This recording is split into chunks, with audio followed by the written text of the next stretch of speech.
यहाँ उपस्थित महान दल और समाजवादी पार्टी के सभी नेतागण और सभी कार्यकर्ता साथियों,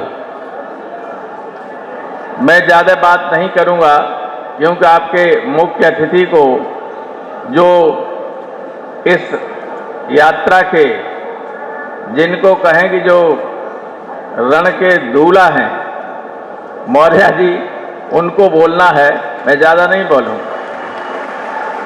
मैं आज सैफई में आदरणीय मौर्य जी का और उनके सभी साथियों का तहे दिल से स्वागत करता हूँ। मैं महान दल के बड़े पैमाने पाए हुए कार्यकर्ताओं का भी स्वागत करता हूँ कि उन्होंने सैफई की इस जमीन पर आकर समाजवादी पार्टी को मजबूती प्रदान करने के लिए और अखिलेश जी को उत्तर प्रदेश का अगला मुख्यमंत्री बनाने के लिए एक निश्चय किया है और निश्चय करके ही यहाँ आए। आप जानते हैं कि महान दल के राष्ट्रीय अध्यक्ष का जो नाम है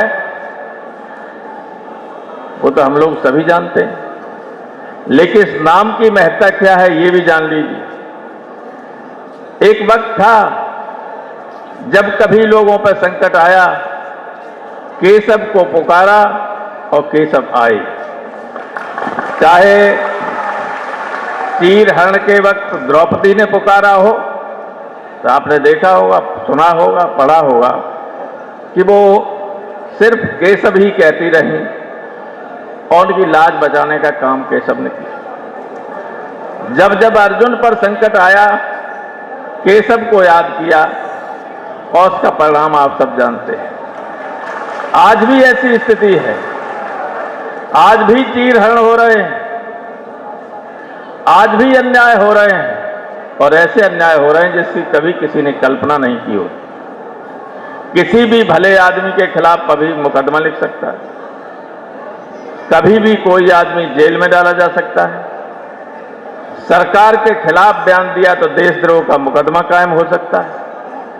तो यह अन्याय की पराकाष्ठा है और इस अन्याय को खत्म करने के लिए ही श्री केशव देव मौर्य जी ने अखिलेश यादव का समर्थन करने और उनको अगला मुख्यमंत्री बनाने के लिए समाजवादी पार्टी के साथ समझौता किया है।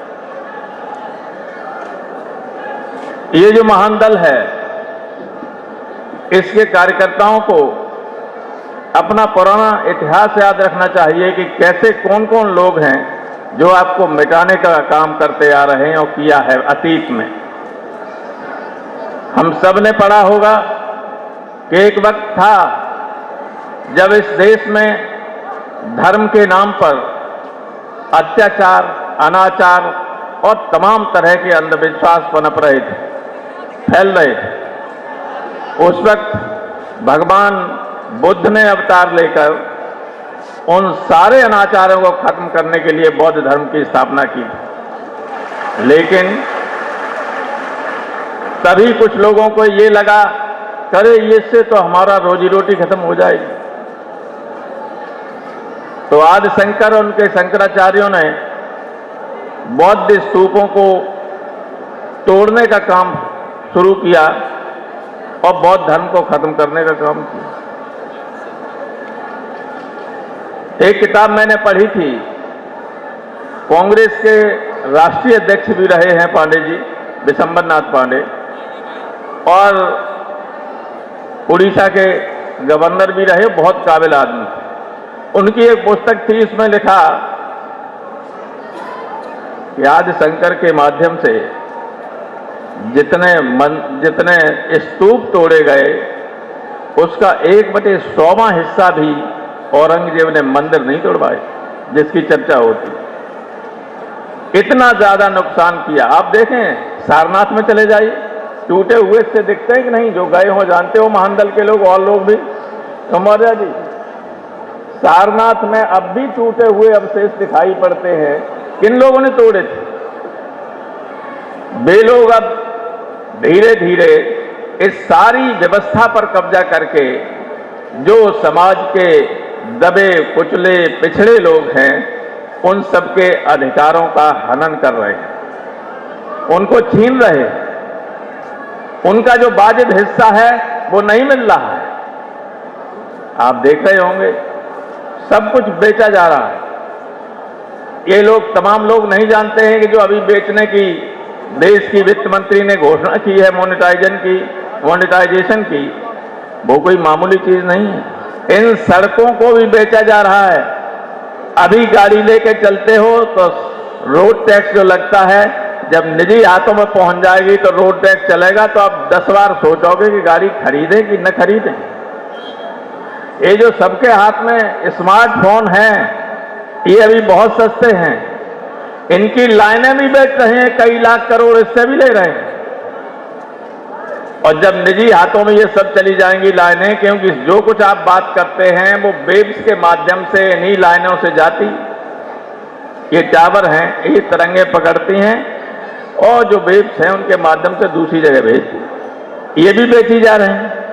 एक आध महीने में सब निजी हाथों में चली जाएगी। रेल बेची जा रही, अभी तो आप रेल में जाएंगे, अभी सबसे सस्ता यही था, पैसा नहीं होता तो बिना टिकट चले जाते लोग, साधु संत गरीब लोग बिना टिकट चले जाते थे, कोई पूछता नहीं था, कहते चलो गरीब आदमी। लेकिन अब ऐसा नहीं हो सकता। रेलवे के बाद टॉयलेट में जाएंगे तो उसका भी पैसा अलग से लगेगा। प्लेटफॉर्म तो अभी 25 रुपए का टिकट हो गया। तो ये सब इतना धांधली हो रही है कि सारी संपत्ति देश की बेचकर 4-5 लोगों के हाथ में सौंपी जा रही है और कह रहे हैं कि जो हमारे बजट का घाटा है उसका पूरा करने के लिए कर रहे हैं। तो बजट का घाटा तो अगली साल भी होगा, उसके बाद भी होगा, तब किसे बेचेंगे? तब कुछ बचेगा ही नहीं बेचेंगे। मैंने बीजेपी के लोगों से कहा कि जब सब बेच रहे तो राज्य किस में करोगे? और हमारे जो बड़े पैमाने में रेलवे से लेकर सारे विभागों में नौकरियां मिलती थी, उसमें संवैधानिक आरक्षण की व्यवस्था थी। निजी हाथों में जाने के बाद सारा आरक्षण खत्म, कोई आरक्षण नहीं। और उत्तर प्रदेश की सरकार, उत्तर प्रदेश में ये तो अन्याय का, यहां की सरकार जो है अन्याय का एक पर्यायवाची शब्द हो गया। जिधर नजर उठाइए, चाहे महिलाएं हों, चाहे किसान हों, चाहे छात्र हों, चाहे बेरोजगार लोग, अगर कोई मांग करने चला जाए तो लाठीचार्ज हो जाता है। अगर आप सड़क पर भी शांतमय तरीके से कहें कि हम साइकिल यात्रा करेंगे तो पैंडेमिक अधिनियम के तहत मुकदमा कायम हो सकता है आज हम लोगों के खिलाफ भी हो जाए। ये करते रहें तो कुछ नहीं, लेकिन विपक्ष करे तो है।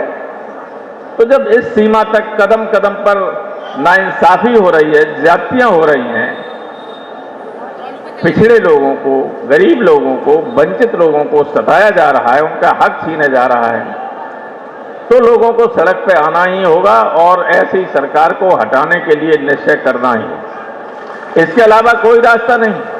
अगर हम चाहते हैं कि हमारे बच्चे और भविष्य जो है ठीक हो, तो इस सरकार को हटाना ही पड़ेगा। इसके अलावा कोई रास्ता नहीं है, वरना देश भुखमरी की स्थिति में तो है ही और बुरी हालत में पहुंचने वाला है।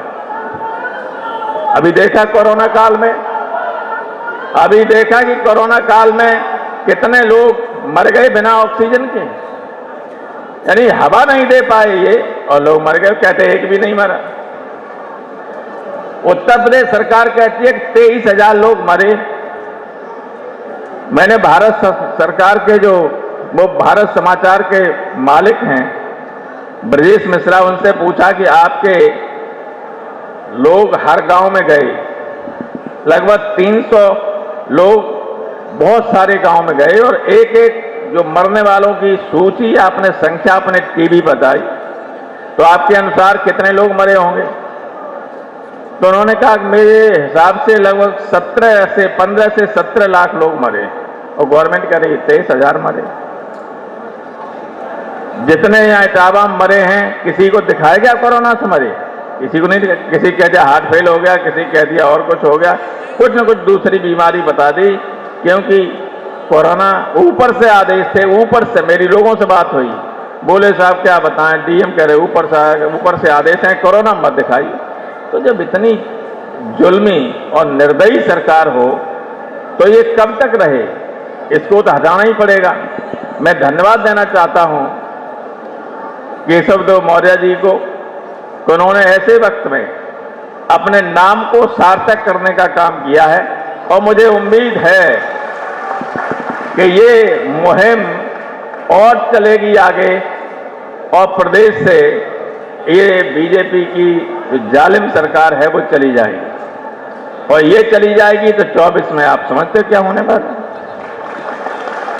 तो बताओ, हटाओगे सब लोग गांव-गांव जाके? मैं बाद में सोचोगे जी हमारी जाति का आ गया हो, जो हमारे इलाके का आ गया, ये बाहर का है, ये अंदर का है। ये मत चलिए, जब कानून खराब बनता है तो सबको रौनता चला जाता है। उस खराबी को समाप्त करने के लिए जिसको ये गठबंधन टिकट दे उसको जिताओगे। बहुत बहुत धन्यवाद आप।